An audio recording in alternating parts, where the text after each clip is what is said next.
Olá, pessoal, tudo bem? Estamos aqui iniciando a gravação do meu, do seu, do nosso Cena Legislativa Podcast, o seu espaço semanal para debates que estão acontecendo, iniciando, se aprofundando na arena parlamentar, municipal, estadual, nacional. E hoje vamos tratar de um tema que para muita gente é novo, para outros nem tanto, né? Uma discussão que é agenda do dia no debate econômico, as moedas digitais, os impactos sociais das moedas digitais em nosso país. E aí, o nosso convidado é uma figura que conhece, que trabalha, que atua com essa discussão, Ricardo Allan Kardec, que é administrador público, doutorado em economia, e aí já em andamento, coordenador de projetos especiais do Instituto Sintec, uma pessoa que transita entre as esferas pública e privada e está acompanhando de perto essa discussão que é internacional. Né, Alan? Primeiro, agradecer a sua presença aqui no nosso programa, abrilhantando a nossa discussão. Obrigado. Obrigado, Cleito. Eu que agradeço a oportunidade. Como você bem disse, é um tema que está na pauta do dia da sociedade, ao mesmo tempo em que o acesso, né, a essa informação e a forma de como ela impacta na sociedade ainda está muito distante, né, da realidade de muitas pessoas, pelo menos aqui no Brasil, a priori. Eu diria nem pelo menos no Brasil, mas no mundo como um todo. De fato, é um tema instigante, a oportunidade da gente estar podendo contribuir, né, disseminando aí algumas, digamos assim, perspectivas em torno desse debate, é muito salutar, porque se trata diretamente da economia global. Eu acho que eu vou tentar aqui, inicialmente, fazer uma breve introdução, porque para a gente poder ficar na mesma página, né? Porque é muita coisa, viu? Que vai lá do. Vai para os bitcoins, passa em criptoativo, vai em criptomoeda, e a gente vai tentar desmistificar também algumas coisas para a gente poder chegar na discussão que nos interessa hoje, que é o DREX, o real digital. Sim. Certo? Bom, vale ponderar que o meu campo de estudo, né, está focado em inovação social. Eu tive a oportunidade, em 2016, 2017, de começar já a estudar modelos de negócio baseado em economia descentralizada, que é uma tendência e que, por sinal, é a tendência que instigou o Banco do Brasil, o Banco Central, a compor o desenho de negócio do real digital. Não só o Banco Central brasileiro, mas os bancos centrais americanos, da China, da Índia e de alguns outros países. Essa minha linha de estudo, baseado nessa economia descentralizada, é focada no impacto social. Então, eu pude conhecer e contribuir em uma fintech, em meados de 2017, a partir de 2017, é uma fintech que já trabalhava com essa pegada de ter moedas digitais como modelo econômico para que pessoas do campo, que aí era um projeto realmente baseado nisso, né, para o campo, a agricultura familiar, poder ter acesso ao crédito. A proposta à época era a seguinte, né? Como é que você tem acesso ao crédito de forma fácil, desburocratizada, em um país em que o acesso ao crédito é altamente limitado, principalmente para as pessoas do campo? Então, essa fintech ela trabalhava com essa pegada, juntamente com o Mastercard e outros players internacionais, no sentido de que, de um lado, você tinha investidores que apostavam naquela, digamos assim, especulação econômica de uma criptomoeda deles. Esses investidores injetavam capital fiduciário ou digital considerando aí bitcoins, ethers e outras moedas de mercado. Ao mesmo tempo que ele investia aqui, a fintech fazia o quê? Ela pegava todo o saldo daquele movimento econômico dessas moedas e passava esse valor para projetos de impacto social na ponta, para aquisição de equipamento, para compra de insumos e coisa do tipo. É um negócio bem interessante. Teve um período bem duradouro aqui no Brasil. Foi um projeto que chegou aí para a ONU, coisa do tipo. E aí eu tive contato mesmo direto, né, com esse tipo de modelagem econômica. Daí para frente eu fui estudando exatamente o quê? Tokenização das coisas, economia descentralizada, organizações descentralizadas e coisa do tipo. e aprofundando a leitura conceitual em torno disso. É o que me chama bem a atenção. Esse é o primeiro ponto. O segundo é tentar desmistificar aqui a questão de criptomoedas. Tá? Nós temos no mundo, como um todo, esse movimento muito efervescente também a partir de meados de 2017. De 2015 a 2017, existiu no mundo como um todo o que chamamos no mercado de criptoativos de ICOs, né? Ou seja, é o IPO das moedas digitais. Então, funcionava mais ou menos como uma bolsa mesmo. Você tinha um projeto que você prometia futuro naquele projeto e tentava captar recursos. Só que a captação desse recurso era 100% digital, com o uso primordialmente do Bitcoin, moeda que hoje já faz parte do portfólio, né, de negócio no mundo todo. Então, muitos projetos conseguiram alavancar com esse modelo de negócio. Só que, ao mesmo tempo que eles se alavancavam, criaram-se muitos mitos, que aí eu chamo de mito da criptomoeda, certo? Não sou investidor, logo avisando aqui de cá, não mexo com isso, não vendo essas coisas, não sou investidor. Eu estudo a tecnologia subjacente a ela, que é o blockchain, que é a tecnologia que hoje possibilita muita segurança e possibilita, inclusive, o real digital, que é o nosso ponto central. Sim. Mas as criptomoedas, em geral, foi uma bolha, aí uma perspectiva, enquanto pesquisador, né, e tal, foi uma bolha que emergiu no mundo todo, e no Brasil parece que bolhas elas duram mais, elas conseguem, né, render muito mais. E com isso tivemos algumas narrativas e percepções muito negativas em torno das criptomoedas, como sendo mecanismos de lavagem de dinheiro, como se a gente descobrisse a lavagem de dinheiro nos anos 2000, né, digamos assim. Porque, obviamente, um criptoativo, uma criptomoeda, ela tem o nascedouro de uma emissão única. Isso. É impossível você emitir outros volumes deste elemento tokenizado. E você pode rastrear ele, ao contrário, por exemplo, do dinheiro fiduciário de papel. Você não consegue rastrear ele na sua totalidade, né? Mas hoje é possível saber, de posse do endereço de uma carteira pública, quantos bitcoins, quantos Ethers ou quantas moedas X o professor Cleito tem na sua carteira digital particular. E toda essa movimentação ela é lastreada eletronicamente sem a possibilidade de fraude ou de alteração, porque a tecnologia ela é imutável. A tecnologia blockchain, ela, em um dos seus grandes pilares, é a imutabilidade. Né? Bom, passando pela bolha das criptomoedas, a gente chegou também no ponto da tokenização das coisas. Não sei se você já deve ter ouvido falar, aquela coisa, né? Venda de apartamento tokenizado. Frações de um apartamento, frações de um terreno, frações de um quadro caríssimo, aquele macaquinho lá que o Neymar adquiriu por milhões e aí depois foi vendido, frações dessa imagem, né, por outros, que são os conhecidos NFTs, né, os tokens não fungíveis e por aí vai. Nós tivemos isso de forma muito rápida no mundo. Advento da pandemia, obviamente, né?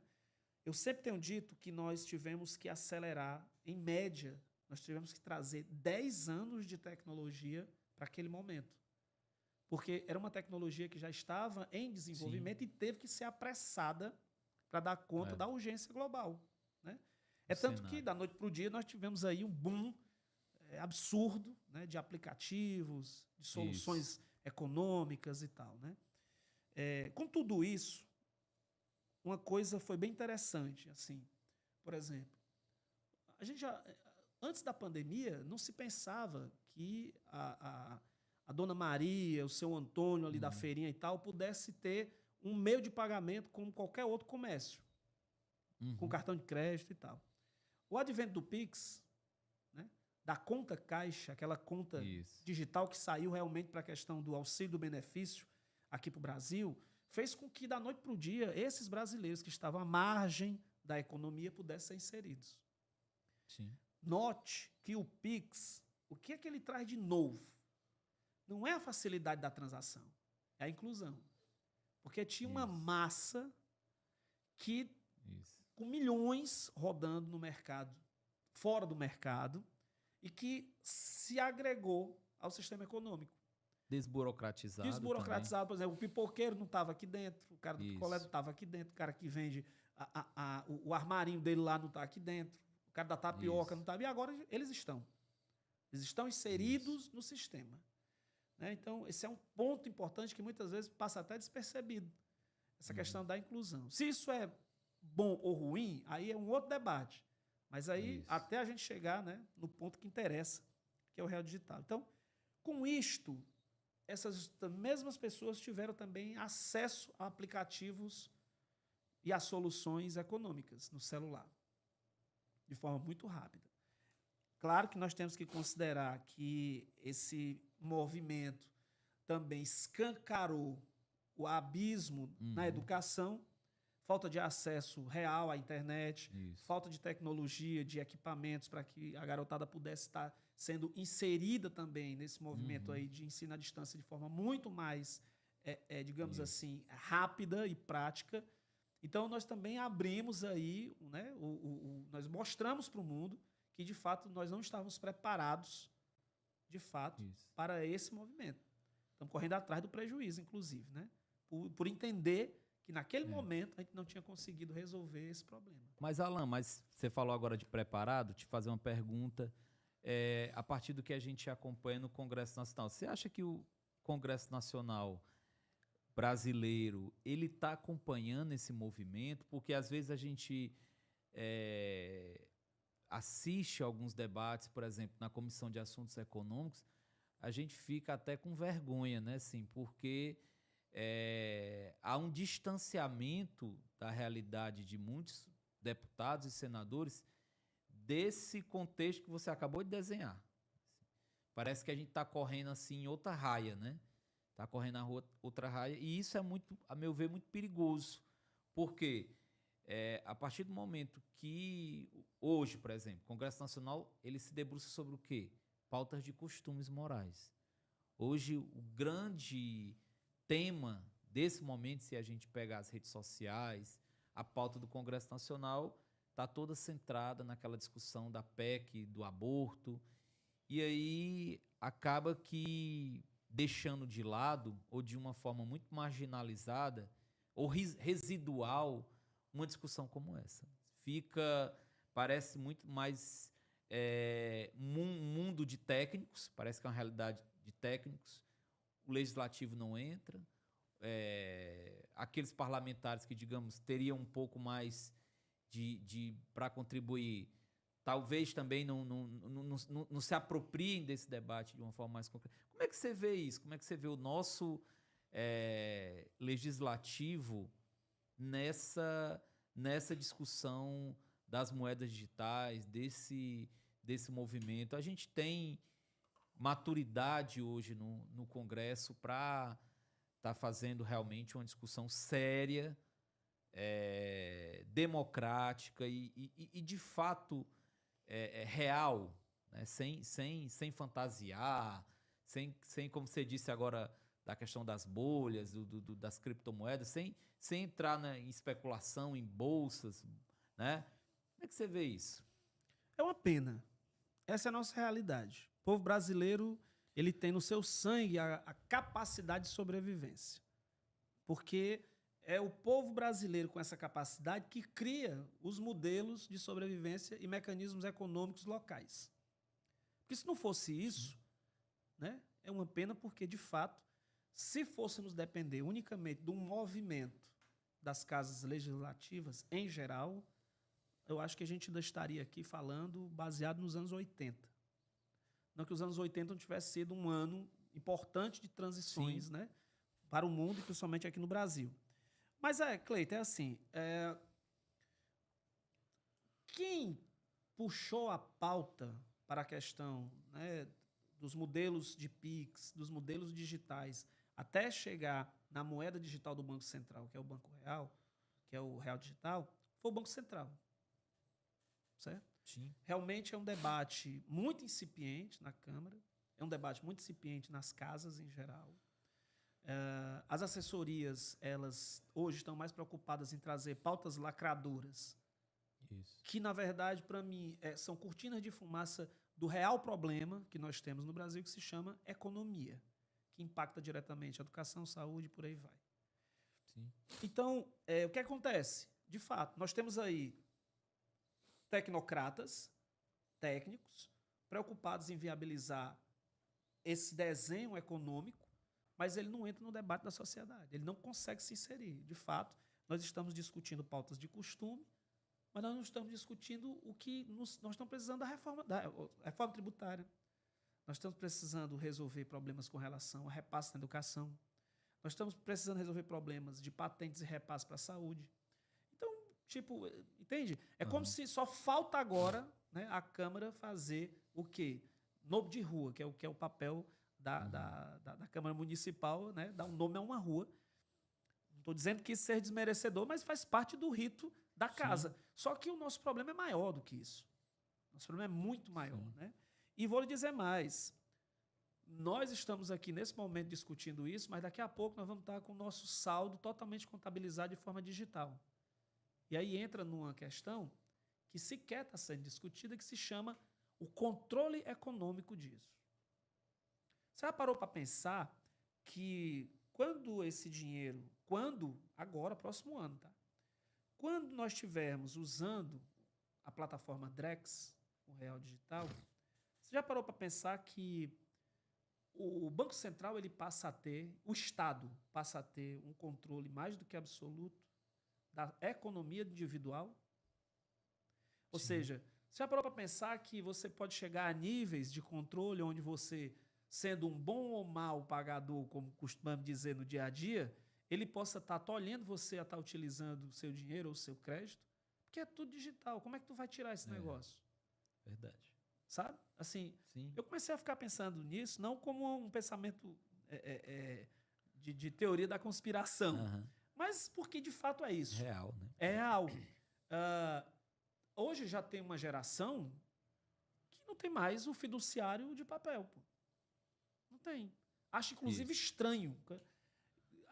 Ano passado, tem um estacionamento ali na Ana Milhar, conhecida ali, perto vocês podem falar aqui o nome das coisinhas aqui? Pode sim. Perto de uma cervejaria ali, que o camarada só recebe dinheiro de papel. Ele veio mudar um dia desse. Você não acha estranho, não, quando você para e diz, meu amigo, mas eu quero pagar, eu tenho dinheiro, mas o cara só quer receber de papel, o que é que eu faço? Ou seja, essa ausência da discussão na Câmara, fortemente, para com a sociedade, ela vai fragilizar, consequentemente, esses pequenos detalhes de controle econômico que eles vão impactar diretamente na camada mais pobre do Brasil. Mais uma vez. Porque agora é que essa camada está tendo um certo acesso às tecnologias que possibilitam eles se moverem economicamente. Mas daqui a pouco, como é que isso vai se dar na prática? Você tem hoje no Brasil centenas de bancos digitais. Você não precisa necessariamente hoje depender unicamente daquelas grandes plataformas econômicas. Ao mesmo tempo em que, quais são as garantias dessas plataformas econômicas? Mas vamos lá. Fora isso, o Banco Central brasileiro tem sido protagonista na discussão das moedas digitais de bancos centrais, que se chamam CBDCs. Né? Por que protagonista? Porque foi o país que mais rapidamente fez testes e mais testes de tecnologia para viabilizar isso. Sim. Vamos ser o primeiro país a fazer transações econômicas fronteiriças que vai, inclusive, substituir o sistema SWIFT. Já pensou que é isso? O sistema SWIFT, aqui nós estamos falando de um sistema que dos anos 30, 40, não sei, mas é o sistema né, de fronteira econômica mais antigo que nós temos no mundo. Então, você não vai precisar mais dele. Você vai poder fazer essas transações do iene, do dólar, do euro, do real, dos pesos, aí, enfim. Onde vai chegar o ponto que você, no seu saldo, você tem lá o saldo, R$100, mas pode ter um pedaço que é de Bitcoin, um pedaço que é de dólar, um pedaço que é de euro, porque eles vão poder fazer do jeito que eles quiserem com a reserva. Sabia disso? Sim. Né? E aí, meu amigo, nós estamos aí entrando em um universo que, de fato, se ele não entrar na pauta, é a pauta do dia, mas não é a pauta do dia. Porque hoje o Congresso que nós temos, ele está mais preocupado nisso. um absurdo como esse. Eu, como pai, né, assim, fica até estranho de se pensar como pode um projeto como esse agora recente, da questão do estupro, cair, e a imprensa, por sinal, ainda tentar ali dar aquele gás, mas viram que não faz sentido um negócio desse. E uma reforma aí, por se tratar seriamente, que não tá conseguindo andar na casa porque, né, a turma não deixa. Né? Como é que a gente vai ficar? E aí, Alan, pegando aqui o caso do Ceará, vamos tratar especificamente aqui do caso do Ceará. Você falou que estuda, pesquisa os impactos sociais dessas moedas, então experiências existem, né? Onde é que a gente poderia trabalhar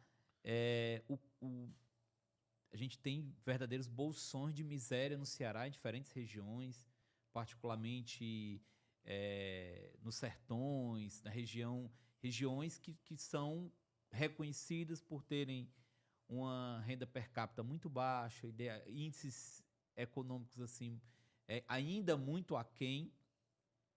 Qual seria o impacto? Que tipo de experiência, sendo bem concreta aqui para quem está nos acompanhando, que tipo de experiência a gente aqui no Ceará poderia investir, digamos assim, socialmente, politicamente, com impacto, digamos assim? Como é que você vê isso a partir desse ecossistema que você acompanha? Cleiton, nós temos no estado do Ceará um projeto fantástico que o governador Elmano, inclusive, tem impulsionado com muita maestria, que é o Renda do Sol. Sim. Pode ser que ele ainda não esteja, né? Assim, que a sociedade cearense não esteja familiarizado, inclusive, com o nome do projeto. Mas você conhece Sim. o projeto. É um projeto desafiador, mas é um projeto magnífico, onde a gente aproveita o sol, como diz o nosso colega, né? O nosso deputado Aquiles Sena, o sol que nos castigou tantos anos e nos castiga se transforma hoje, né, no mesmo sol que está trazendo para nós aí uma alternativa, inclusive, de geração de energia limpa e que pode trazer rendimentos, inclusive, para essas pessoas que precisam mais e mais. Eu vejo o Renda do Sol, de forma concreta, como um projeto que ele poderia se apropriar dessas tecnologias descentralizadas e criar uma moeda de impacto social. Porque você pode considerar que o excedente de energia solar, por exemplo, ou o excedente de hidrogênio verde, por exemplo, ele possa vir a servir como um ativo para lastrear uma moeda. Sim. Então você imagina, ao mesmo tempo que você está adquirindo aquela energia, gerar negócio, gerar valor, né, você poderia estar pegando esse excedente, tokenizar ele, ou seja, fazer dele um fundo onde ele é representado por uma moeda que poderia servir para ajudar na agricultura familiar, nos atingidos por barragem, nos assentados, reassentados, indígenas quilombolas em projetos como o próprio Paulo Freire, o Projeto São José e muitos outros que estão rodando.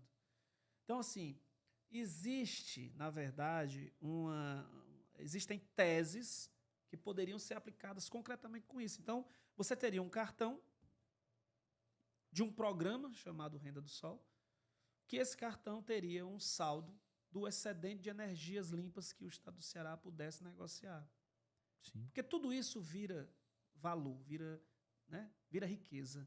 E para se distribuir, nada melhor do que essas tecnologias descentralizadas, seguras e que conseguem chegar na ponta. E aí eu chego lá na ponta com o cartão de crédito, trazendo esse saldo, o Estado sendo um garantidor desse negócio e a iniciativa privada operacionalizando com o real digital. Perfeito. Entendeu? Assim, esse inclusive, acho que é um debate importante que o comitê recém-criado de Ciência e Tecnologia, né, no estado do Ceará, Sim. não sei bem se o nome é este, mas recém-criado também pelo governador Elmano, ele pode vir a trazer aí uma perspectiva importante. Eu acho que o papel do Estado nesse momento, já que a gente não consegue trazer o debate da Câmara para a sociedade, o governo do estado do Ceará ele pode também ser protagonista nisso. Entendeu? Claro. Perfeito. E aí, Alan, eu sei que o tema não se esgota aqui, aí ele dá pano para manga para a gente debater aqui por horas. É uma discussão extremamente fértil e necessária, apesar, como a gente bem pontuou aqui, de não estar sendo feita pelo Legislativo. Isso é, a meu ver, trágico. no sentido de, até numa questão de geracional. É como se a gente estivesse perdendo escalas de tempo, a meu ver, né? Então, quero agradecer a sua presença aqui, de ter esclarecido alguns pontos, ter inserido o debate. Aí é interessante, porque muitas vezes a imprensa, quando ela traz essa discussão, é de uma forma, dentro de uma notícia, de, como você bem destacou, de lavar de dinheiro, e se cria uma ideia, um estigma que não condiz com o debate. Com a capacidade. Isso, com o potencial. Que essas moedas elas estão representando. Então, quero agradecer, Alan, a presença. Eu que agradeço mais uma vez. Eu acho que todo espaço que for dado para a gente estar contribuindo nesse aspecto é um espaço que pode parecer uma gota d'água no oceano, mas, pelo contrário, chega aos ouvidos da população. O programa é bem recebido. Eu acho que, além de ser bem recebido, é um programa sério, que tem uma boa reputação no estado do Ceará, inclusive no Brasil, e eu acho que essa reputação ajuda a gente poder trazer esses temas, por mais complexos que eles pareçam. Mas logo, logo, eu acho que a gente vai estar voltando aqui de novo, já falando de como é que está o Brasil com o Real Digital. Perfeito. Esse foi o nosso Cena Legislativa de hoje. Vejo você no nosso próximo programa.